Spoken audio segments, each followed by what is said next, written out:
Military Self-Defense Podcast, ambush held at weapon point or shaft.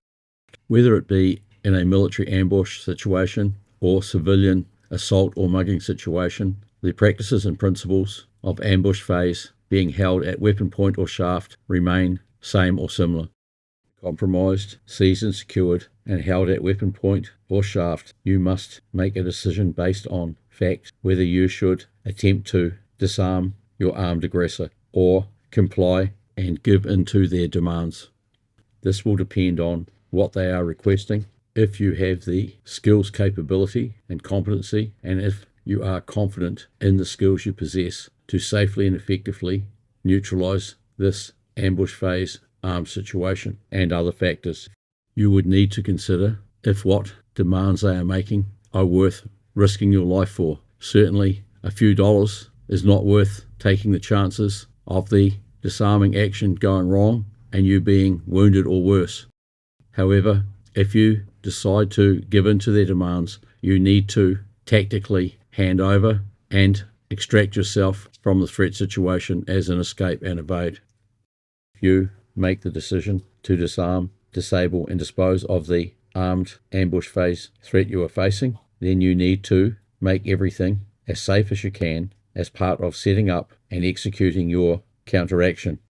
You need to visually scan your immediate position and surroundings to make sure you can avoid any environmental hazards that could impede or disrupt your disarming, disabling and disposing of the threat. Tactics and skills for ambush phase weapons threat disarming, whether they be bludgeon type weapons or edged weapons, best of disarming tactics and skills need to be learned from a highly qualified instructor and practice and high repetition to ensure under threat you simply can't get it wrong. This being the case, in this military self-defense podcast, I will outline the practices and principles only, but not the skill sets, minor and major components required for safe and effective ambush threat neutralization, as these need to be learned hands-on under the instruction of a highly qualified instructor. Like with any unarmed or armed threat, controlled MIL self-defense, CQC, respiration should be a priority to control the effects of the threat, stresses and fear. Your cycled CQC MSD respiration should eliminate or reduce hormonal dumping and heart rate, enabling you to effectively assess, decide and execute your required disarming, disabling, disposing of the threat, tactics and skills. First up, I will outline ambush phase, sharp-edged weapon 3Ds, as in disarming, disabling, disposing, principles and practices. After making the D to initiate a 3Ds action and ensuring your immediate boots and surroundings are safe and fitting for employing such an action, it is a good practice to get your armed aggressor to answer questions that are believable and fitting under such a threat situation. Verbiage such as, "Please don't cut me, I'm terrified of knives, just tell me what you want and I'll give it to you."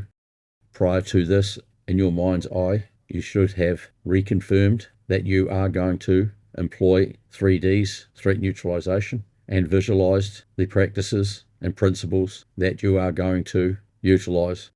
Synchronize your 3Ds counteraction when your armed aggressor answers your question, as verbiage can interfere with reactions and responses, equating to your armed enemy having to stop talking and decide on what you are in fact doing and how to deal with it.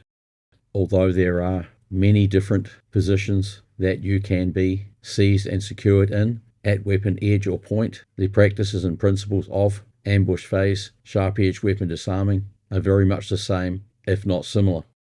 They are always move directly away from the weapon point or edge, seize and secure the weapon holding hand and wrist, forcing the weapon away from yourself, and employ skills to incapacitate your armed aggressor.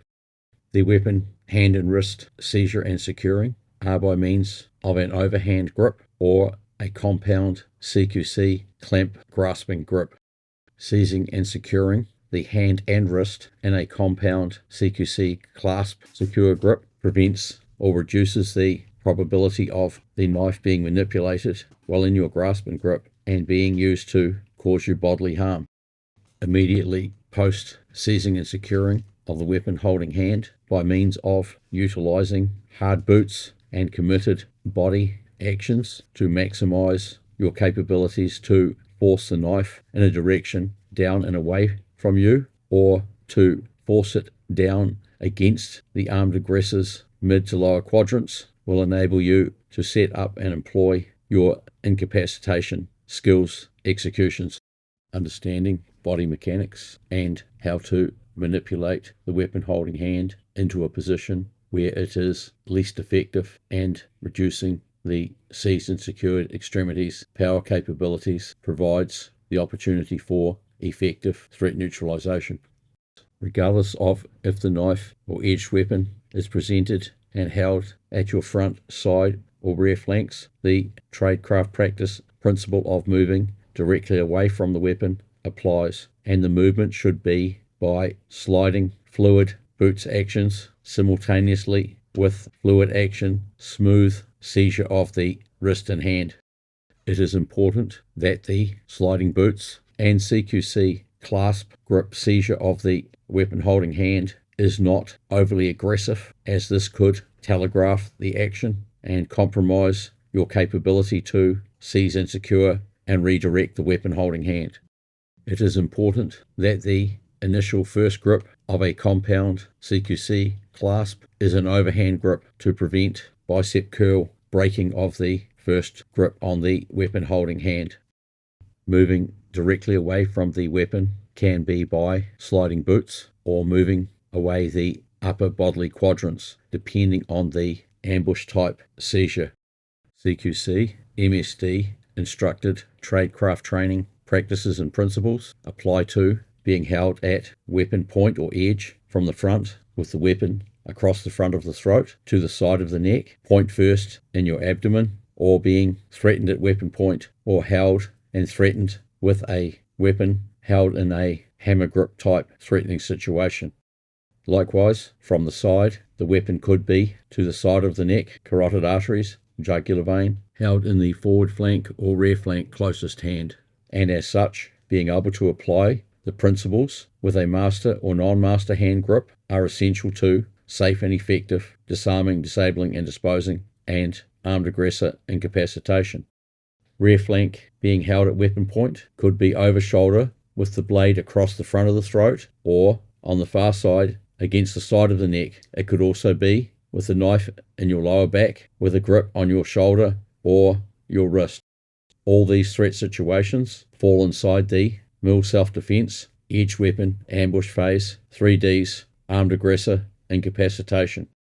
Part of your instruction in ambush phase, sharp-edged, sharp point, weapon disarming will also be on contingency options in regards to strength and size disparities between yourself and your armed aggressor, or in situations that change under threat and require changes in tact to safely and effectively neutralize your armed ambusher threat situation.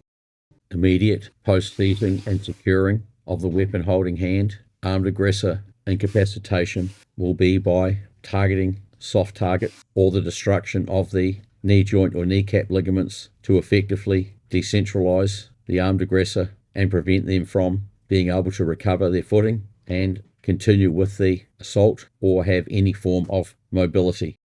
Hard boot stamp kicking incapacitation by the destruction of the kneecap or knee joint ligaments enables compound opposing forces CQC class gripping of the hand and wrist, reducing the risk while effectively achieving decentralization, immobilization, and as such threat neutralization by incapacitation. The same principles as outlined can be employed in ambush phase threat situations of a different nature or variation or variety by employing the same or similar tradecraft practices and principles. Under instruction in these MIL CQC tradecraft training principles and practices, you will be instructed in how to utilize the brain to boot MIL CQC and MSD tactics and skills required to enhance your mental toughness, including increase your skills, execution, effectiveness. It is important that visual awareness of your 3D's action is constant to reduce the likelihood of incorrect grasping, seizing and securing, or hindrance created by clothing and other factors that could negatively affect safe and secure weapon hand, seizing, securing, redirecting, and setting up the execution of your armed aggressor incapacitation. Effective securing and maintaining of control of the weapon holding hand requires full body alignment and resistance and hard boots forward tracking, force manipulation of the weapon holding hand in a direction away from yourself and preferably positionally so the armed aggressor is off balance and focused on regaining stability for that moment in time when you execute your incapacitation skill. It is important, once you have gained competency and proficiency in the disarm disable components, that you practice with enemy pairs that offer realistic resistance, as the reality is an armed aggressor that believes they are going to lose control of their weapon and potentially have it used against them will fight hard to regain control, free the weapon, and use it against you. Effecting your CQC opposing forces clasp grip of the weapon holding hand and wrist and locking the arms, you can effectively track forward or block back by sliding boots, keeping the weapon away from you at all times. This resistance and yielding sliding boots will keep you safe in the setup and employment of your armed aggressor incapacitation threat neutralization. The same or similar principles apply to not only a short, sharp-edged, sharp-point weapon, but also a short, bludgeon-type weapon in a ambush or mugging type threat situation. Long bludgeon-type weapons, ambush threat situations, are generally from the front or rear flanks, but can be also employed from the side flanks, and the following tradecraft training principles and practices apply. Seizing and securing the weapon shaft by moving away from or towards, depending on the specific weapon threat, as in if it is a weapon shaft threat from the front, side or rear flank. Seize and secure the weapon in order to interfere with the central balance point of the shaft and manipulate the weapon to a controlled position in a diagonal high-low direction and position. While some bludgeon shaft ambush phase weapons disarms can be employed with a single overhand grip, others will require a compound overhand and underhand CQC clasp seizure secure grip status prior to employing your armed aggressor incapacitation threat neutralization. The golden rule applies, as in CQC weapon disarming actions, of never letting go or releasing the grip with one hand until the other hand is effectively in position.